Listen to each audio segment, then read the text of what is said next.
And there's the right wing back as well on join the attack and overlap. And you see there my right midfielder, my Ollie Watkins, get into the box for cross.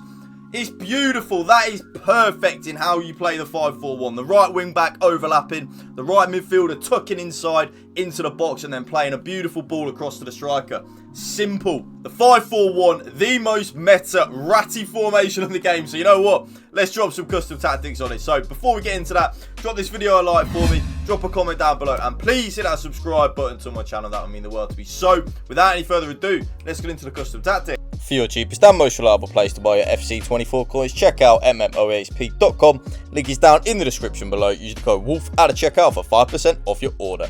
So you are going to want to use balanced on the defensive style. One thing I will say though, pressure on heavy touch is good and a viable option when we are using a 5 at the back, because a 5 at the back we do have a little bit more defensive solidity anyway, of course, with the fact that it is a 5 at the back. So defensively it's always solid, so it's all about getting it right offensively. So if you want to use pressure on heavy touch, you definitely can give it a go, but for me, I am using balance. The defensive width, I actually leave it at 50. I don't touch it. If any of you have seen my more recent custom tactics videos, you will have noticed I am at this moment in time using 50 width now rather than 40 and 45, mainly to try and stop the switches of play that a lot of people are doing now. A lot of people are trying to switch the play from the left to the right. When we're on 50 width, we are a little bit more wider than when we are narrow, so it is a little bit easier to stop the switches of play. So that's why I'm using 50. Beautiful. The 50 width and the 71 depth, they're working wonders. The 50 width meaning we're not too narrow, and then the 71 depth meaning that we can press high as well. The defensive depth, you've got two options like I've said in all of my custom tactics videos recently for you guys. Option 1 is the option that I use, and I would definitely recommend giving this a go, especially with it being a 5 at the back. That is 71 depth. Now, if any of you don't know what 71 depth does, it does the automatic press and the automatic offside trap for you. So when your opponent first gets the ball, your team will automatically press a little bit, but at the same time, it won't drain the stamina like it would be when you're on pressure on heavy touch or press after possession loss. Also, it automatically offside traps, so your opponent is kind of like squeezed in when he gets the ball. I love it. I think it's really OP, better and broken, and it is. And you see there with the 71 depth, my opponent didn't know where to go. My back line wasn't dropping off at all. Again, beautiful. That 71 depth coming in clutch, really putting the squeeze on our opponent. He doesn't know where to go, look. But if you're someone that isn't interested at all in the 71 depth, or you are on old gem, oh my god, what are we doing there? I would recommend 60 depth. Now, the reason I would recommend 60 and not the normal 55 that I do recommend is, like I've been saying, it is a 5 at the back. We can afford to be a little bit more aggressive with the defending. We kind of don't have to sit there a little bit deeper than we are normally. 60 depth really does work great, but I absolutely love this 71 depth at the minute. I think it's so OP. The offense, build up, play, and chance creation. Yep, I'm not even going to go into any detail on it, YouTube.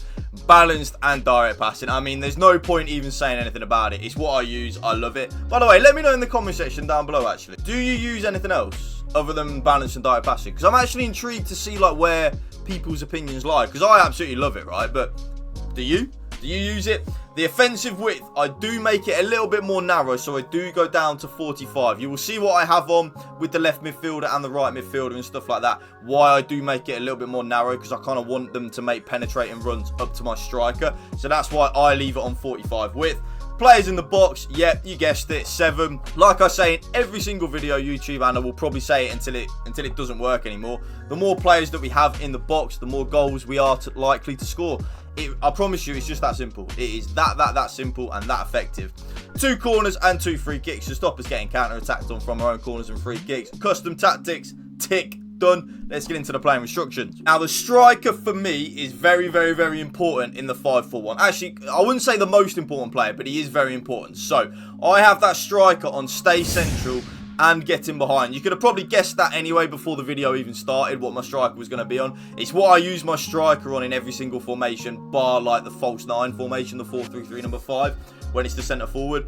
I just think it's so needed to stay central. I want my striker to stay in that middle area of the pitch. If you look where the players are there in the 5-4-1, I don't want my striker venturing out from that striker position, and they're getting behind. I want my striker to make runs in behind. I don't know how I could use this formation without that. So very simple, but also very OP. The left midfielder and the right midfielder, this is where you earn your money, okay, YouTube? So this is hands down the most important aspect of the 5-4-1. So the first thing you're going to want to put on is come back on defence, then cut inside, then get in behind, and then get into the box for cross. You want your left midfielder and your right midfielder, and just to show you again, my right midfielder, and that is a perfect example, look, of my left midfielder and my right midfielder again, cutting inside.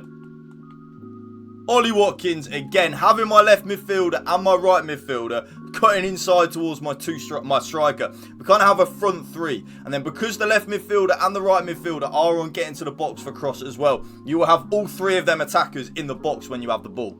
Come back on defence, cut inside, get in behind, and get into the box for cross. You want your left midfielder and your right midfielder making them penetrating runs towards the striker. That's where you want them to do the most damage on the game. It's really quite a simple fact. Imagine it like a prime Liverpool, you know, when you had Salah and Mane on the wings making runs inwards all the time. Kind of think of it like that. That's what I want my wingers to do, my left midfielder and my right midfielder to do in the 5-4-1, because if they don't, we're going to be in a whole world of trouble. They get into the box for cross, very simple. When we have our players on getting to the box for cross, we score more goals. Already you can see my left midfielder making them penetrating runs inwards. Very much needed. It's so, honestly, YouTube, it's so simple. Having that right midfielder and the left midfielder on cut inside and get into the box for cross. We score so many goals because of it. It's not a formation that you really, it's so OP going forward as well. It's kind of a formation that will shock you with how good it is going forward as well. Now, both the central midfielders, the first thing you're going to want to put them on is cover centre, and then this is where you need to use a little bit of your own initiative. So the more defensive minded central midfielder, have that central midfielder on stay back while attacking. So for me, on my road to glory, that is Jude Bellingham in form. He is on stay back while attacking and cover centre. And then the more attack minded central midfielder, so for me, my Musiala, he is then on balanced attack and cover centre. So the left central midfielder will get forward ever so slightly, and they will create opportunities, try and score some goals, things like that. Quite effective really in the way that they play. And you see here my Musiala, because my more attack-minded central midfielder is on balanced attack, he will get forward a little bit. Whereas the right central midfielder will play kind of like a CDM really. They won't venture too far forward. They'll kind of stay in that middle of the pitch and patrol the back four, protect the back three, should I say. Give the ball to the better players. Pretty simple. There's my Jude Bellingham, my CDM, well, my right centre mid, on stay back while attacking and covering the centre of the pitch. The right wing back and the left wing back. And you see I do have an attacker as one of the wing backs. You can do that in the 5-4-1 because defensive stats anyway on this game don't really mean a whole lot of good anyway. So join the attack and overlap on both my right wing back and my left wing back. So left wing back as well, join the attack and overlap. What will happen is as the left midfielder and the right midfielder make them penetrating runs inwards towards the striker, the two wing backs, the left wing back and the right wing back, will then make penetrating runs outwards. So they will overlap the right midfielder and the left midfielder. So we still have width when we're playing this formation. It's actually really effective and OP when you think about it. And you see here, Kolo Muani, my right wing back, because he's on join the attack and overlap, he's making the penetrating runs on the outside. And did you see where my right midfielder was there? He was kind of inwards towards my striker. And beautiful. And there you see the left wing back on join the attack and overlap as well. The left wing back and the right wing back will attack the byline, whereas the right midfielder and the left midfielder, again like there, look, all three of my centre backs I don't touch, so they're just on default settings, stay back while attacking, normal interceptions and stick to position. My goalkeeper, last but not least, is then on comes for crosses and sweeper keeper. And that right there is my brand new updated 5-4-1 custom tactics video for you guys. If you did enjoy this video, please drop it a like for me, drop a comment down below, and if you can hit that subscribe button to my channel, that would mean the world to me. Thank you for watching. Remember, spread the love and positivity. PMA, positive mental attitude. Peace out. One love.